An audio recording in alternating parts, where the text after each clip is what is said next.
Today on What It's Like, 2021 Ford Bronco 2-door. Pretty excited about this one, guys. These are really hard to come by, and we're going to do a full in-depth review of it. Before we get started on the awesome Ford Bronco review, huge shout out, huge thanks to Fairway Ford for making this possible. If you guys are looking for any Ford vehicles, they have a huge selection at Fairway Ford, which is in Canfield, Ohio. I'll put the link in the description below. Sales rep also let me in on a little secret. The two Broncos they have there at Fairway Ford, they can't sell them until February, but they're offering test drives. So if you're looking at getting a Bronco, check out Fairway Ford. Jumping in here real quick, please hit that subscribe button. It's a button. Buttons are fun to push. Go ahead and push it. Okay, so on to the long-winded overview. Ford Bronco story actually starts in the 60s. Three key players behind the original Ford Bronco. You had Donald N. Frey, who came up with the idea. He was also Ford's product manager at the time. It was engineered by Paul G. Axelrad, and it was signed off by none other than your boy, Lee Iacocca. This picture, Donald Frey is standing right in front of the Ford Falcon, and your boy Lee Iacocca is in the middle. I couldn't find a picture of Paul G. Axelrad. The 1966 Ford Bronco was introduced at the 1965 International Auto Show. The 66 Bronco was a vehicle that sat on a frame that wasn't shared with any other vehicle produced by Ford, Mercury, or Lincoln. It was a body-on-frame construction. The Ford Bronco was conceived to be directly competitive with Jeep's CJ5 at the time, as well as Toyota's Land Cruiser and International Scout. Side note, wouldn't it be totally badass if International brought back the Scout? So what happened to the Ford Bronco? We're not going to get into all the details of every single model ever made. We're just going to do the short end. The SUV market infringed upon the Ford Bronco and they discontinued it, with the last Ford Bronco rolling off the assembly line in 1996. Ford said the discontinuation of the Ford Bronco had nothing to do with the O.J. Simpson. As you can see in the picture, cocaine white Ford Bronco, O.J. at the wheel with an entourage of police behind him. It solidified Ford Bronco in history for all the wrong reasons. A bit of a side note, the chase reminded me of The Simpsons, where Sideshow Bob stole the Wright brothers airplane, and he was like flying the Wright brothers airplane ever so slowly in front of all the police. If you never saw that, I highly recommend it. You will laugh your ass off. It's one of the funniest Simpsons moments in Simpsons history. I can't share on here because of copyright. Well, anyway, back to present day with the Ford Bronco. It's such a big deal. Like, it's been hyped up for years. They were going to bring back the Bronco 5 years ago. They were going to bring back the Bronco 10 years ago. And, like, all this stuff, like Bronco this, Bronco that. And it was all hyped, but it never came until now. But I guess if that was their angle, is to hype it up year after year and not deliver, and then finally in 2020 deliver, and they have all this hype around this vehicle, it was a smart play. Because that's all everybody is talking about is the Ford Bronco. It doesn't matter if Wagoneer is coming out. It doesn't matter if Jeep threw a V8 in their Jeep.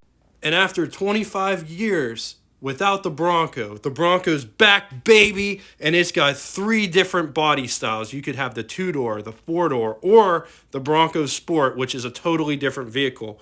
This review isn't about the Bronco Sport, but I do want to touch on it just a minute. It looks like the poor man's Land Rover Defender, for a lack of a better term, but it gets poo-pooed on the Bronco community because, oh, that's not a real Bronco. Just like the Jeep people with the Jeep Liberty, oh, that's not a real Jeep. So, I don't know. You tell me in the comments section, is it a real Bronco or not?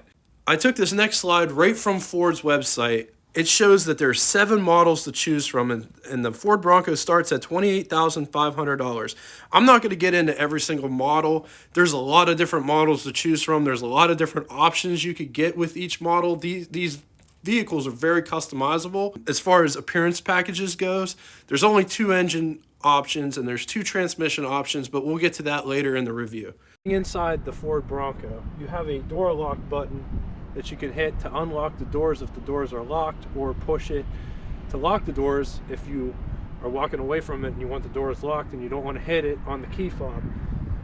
So start I don't know if you saw that. This one's got door. When you pull the door open, the window goes down a little bit, such as newer cars. But check that out. There's two tones. You got like a grayish, almost like a grayish brownish color, and black. You got nice door matted pockets here. Come here, we'll show you closer here. So you got a nice grab handle. That's a handle the whole way through, so you can't put change, or you might be able to put your phone in there without it falling out. As long as it's not wider than the gap is, it should hold it. Unlock and lock. And I want to show you this. This is really cool. When you shut the door, you can take these doors off and you'll still have your mirrors, because your mirrors are not mounted on the doors. That's a very useful feature. Go to look at Jeep. The Jeeps are mounted on the doors, so when you take the doors off, you lose the mirrors as well. Whereas on this, you don't, because they're mounted to the hood on this piece here. Getting inside, we discussed the door. I wish the running boards were a little bit wider, because it's really hard to get in. It sits pretty high off the ground. So when you walk up and you get into your Bronco, this screen plays. It plays on the forward screen, and there's a different video going on over here in the center screen. It's hard to show you both screens at the same time. I guess if I come back here like this, you can see both screens. So that's really cool. It plays like a little video for you. To start the Bronco, you just put your foot on the brake, and you don't have to put your foot on the brake. It's just a safety precaution. Push the start button. And then when you start it, that all pops up like that. That does its thing. Anyway, this is what you got as far as your dashboard layout is. Your speedometer is all the way over here to the left-hand side, and it's an analog gauge. And you got your temperature gauge there at the bottom of the analog gauge. You got your drive selector right here at the bottom. And we'll have to see if, I'm pretty sure that this is dashboard's configurable, but I think it's really cool. You see a little Bronco there. Your fuel gauge is actually in the digital display, miles per hour, and then RPMs off to the side there. If your door, this door is open, it will show you, it'll show you those. So that's what the dashboard does if a door opens. Moving down here to the stock, best way I could put it, right here through the steering wheel. You got all kinds of switches on this one stock, for the front wipers and the rear wipers and the high beams and the turn signals are all on one stock, just like the Rampage we just got out of. So that's pretty cool. A lot more features on this stock than in the Rampage, I will say though. So we'll move down here to the steering wheel, and this is a really nice steering wheel. This screen doesn't really do it justice of how nice it is. There's a lot of buttons on this steering wheel. So I'll let it sit there for a minute. I'll go in. We're not going to talk about what each and every single button does, but there's the buttons. There's a nice horn. It's got a standard horn. And then some more buttons. It's pretty nice steering wheel. You got a really nice center screen where you can control all kinds of things.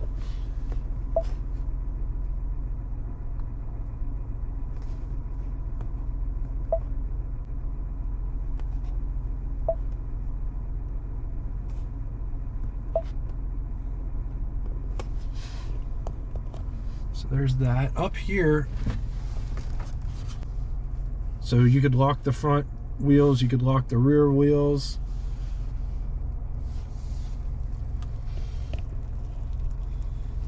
Your four ways are up here. Traction control. Got all these auxiliary switches up here. You can program those to do different things.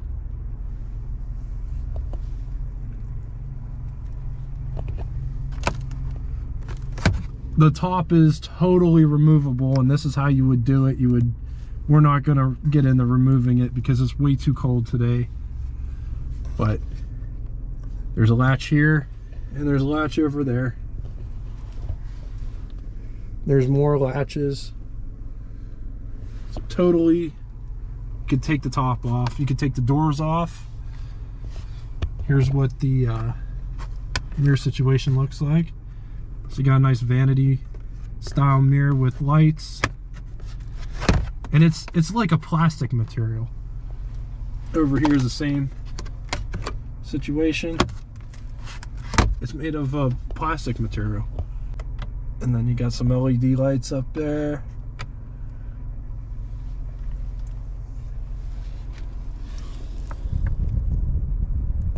Check out the vents. Those look really cool.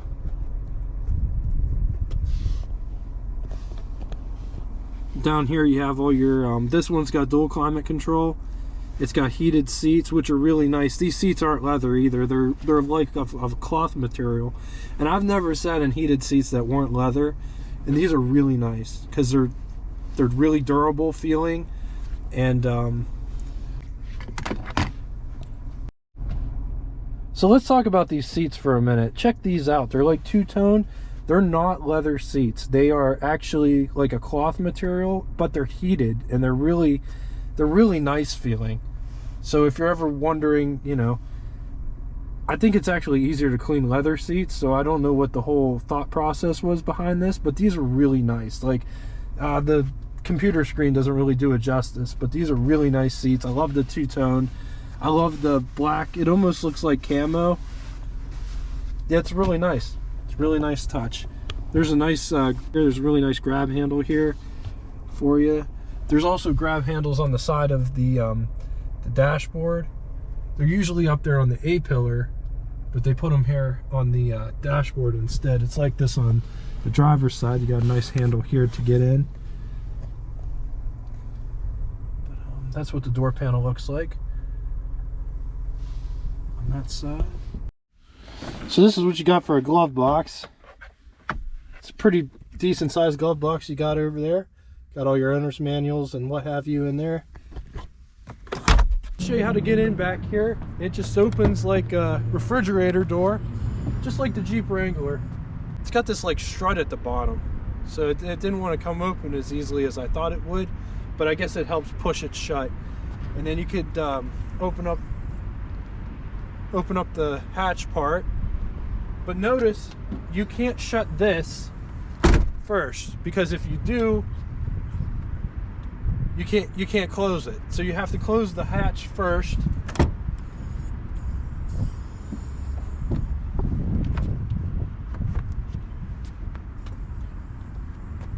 And then shut the door.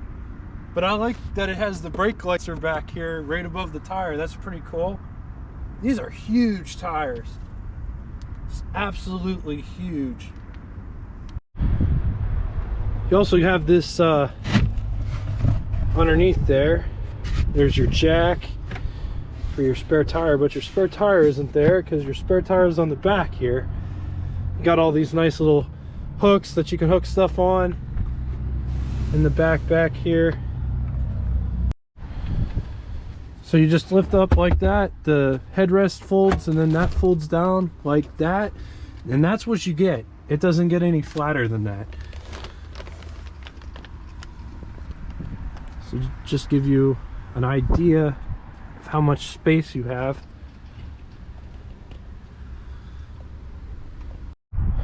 There's one more thing I want to show you. So I was thinking about this. What keeps the windshield from flapping around back here? Because there's literally no lock or anything that I found. So what's keeping it from doing that as you're driving down the road? This tailgate has a lip on it that holds this in place. I mean, it might sound stupid, but you know, so that holds it, doesn't flap around. Just a cool, interesting feature. I think the back seats are just for kids, to be honest. I'm 6'2", not the average size guy. I'm gonna try to get into the back seats through this door here. So this is the space that we got. I'm sure I could get in there. I just don't know if I could get out again. Plus the running boards are kind of small. I'm not gonna try to get in there. I can't get in there. I'll see if it's any easier from the passenger side. I got the seat all the way up. All right, so I got the seats moved up. I thought maybe the passenger seat would have been asymmetrical and not maybe move up further, but this is the space that you have to get into the back seat. I'm going to try to get in the back seat. I think honestly, if you're going to get in the back seat in this vehicle, you should probably get in the back seat from the rear, because this is almost going to be impossible.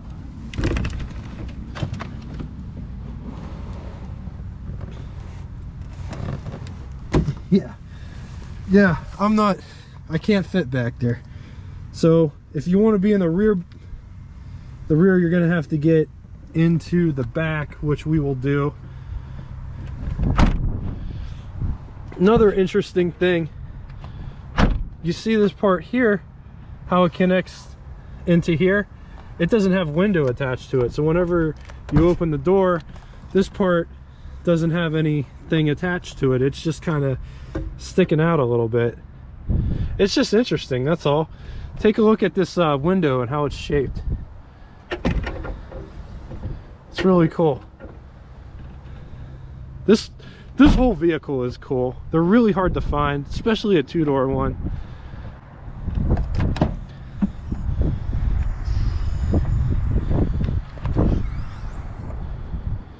Yeah, so if you're getting in the back, this is probably the easiest way, unless you're a kid, not a grown man, to get in the back. You just put the seat down and just climb in.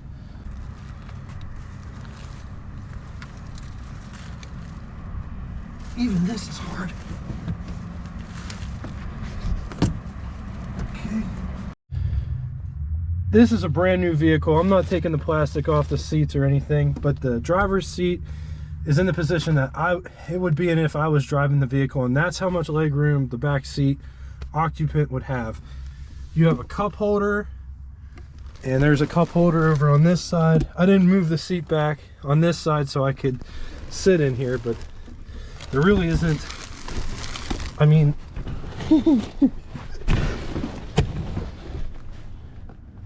I guess because the seat's curved in such a way, if you had to do it, you could sit back here. But I'm not even claustrophobic, and I'm getting a little bit claustrophobic just sitting in that spot. To get out of here, if you're small enough to fit through the little crack that you could get through, you just push this up and that would release the seat forward. I want to show you these seats now that I'm sitting back here, kind of like layered. It's really cool how it comes up and around. It's almost like an armrest, but you couldn't use that as an armrest. Console back here says that is not a step. You got power ports back here. You have an outlet style power port, and you got the USB-C and the USB style outlets. But got nice pockets to put your stuff in at the rear seats, both sides. The seats are really comfortable in this, even though that they're cloth. They're comfortable, and the front seats have a nice bolster to them. They're not aggressively bolstered like the Mustang GT seats were, but they hold you nicely. That's what the dashboard looks like from the rear. But check these out. These are really cool. A lot of people, it's kind of controversial, like why would you put those up there? I think it makes it, to be honest. When you're looking over the hood, these things protrude up. It looks awesome, which you'll see in a little bit. But you could I guess you could tie stuff to this and pull stuff out. They don't feel cheap. Definitely feels nice. These fenders, they stick out pretty far, which is really cool. The back ones stick out. I thought the back ones stuck out more than the front ones, but now looking at it, they stick out the same. We're gonna come around to the back here. I love this taillight design. It's really cool. It looks way better in person. Everything looks better in person than it does in pictures, but looking at it on the screen, it looks pretty good. Just check out those headlights. They got nice halos around them. Look awesome. We're gonna get in underneath the hood. Check out this beast. They all open different. So there's a yellow piece and you use it, move it to the left. So under the hood, let's talk engines and transmissions. We're gonna start with transmissions first. You could get one of two different types of transmissions. They offer a 7-speed manual, which isn't a traditional 7-speed manual. It's more or less a 6-speed with a crawler gear or granny gear first. Ford also offers their 10-speed automatic, which is an awesome unit. If you've never driven a newer Ford product, it's an awesome transmission. It was in the Mustang GT as well as this Bronco. Okay, getting back to engines, you could get two different engines. You could get the 2.3. Both engines are EcoBoost models, so they're both turbocharged. But getting back to the base engine, 2.3 liter inline 4-cylinder with a turbo, producing 300 horsepower, 325 pound-feet of torque on premium gas. Or you could get the 2.7 liter turbo V6, making 330 horsepower and 415 foot-pounds of torque using premium fuel, which this vehicle has. Driving the Ford Bronco. Now the backup sensors work.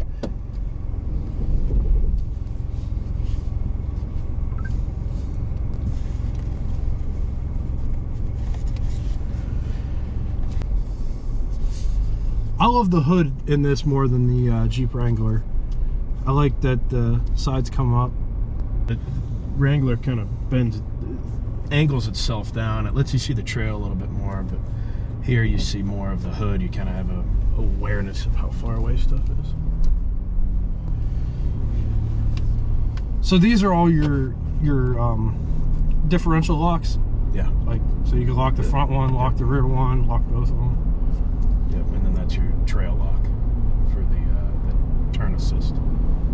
Ranger is that 2.3? Say, did you have any 2.3s with the 7-speed manual? One in the showroom is, yeah. Oh, nice.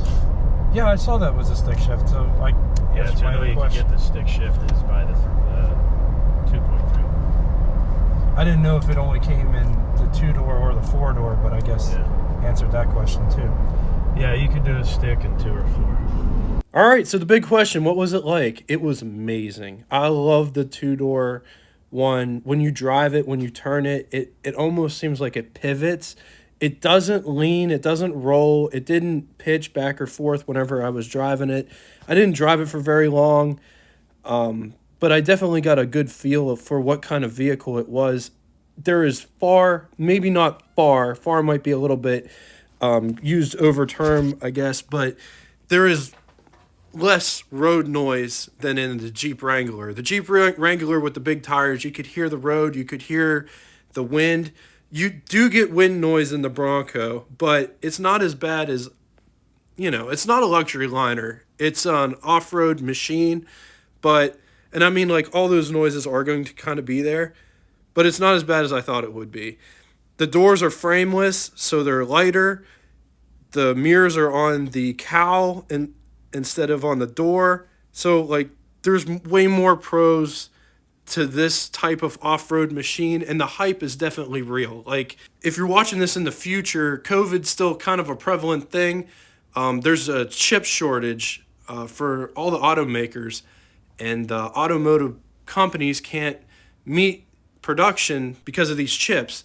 So that's why these dealers are having some crazy MSRPs, crazy markups, because they can't get these chips to make these vehicles. Let me correct myself. They're having crazy over MSRPs.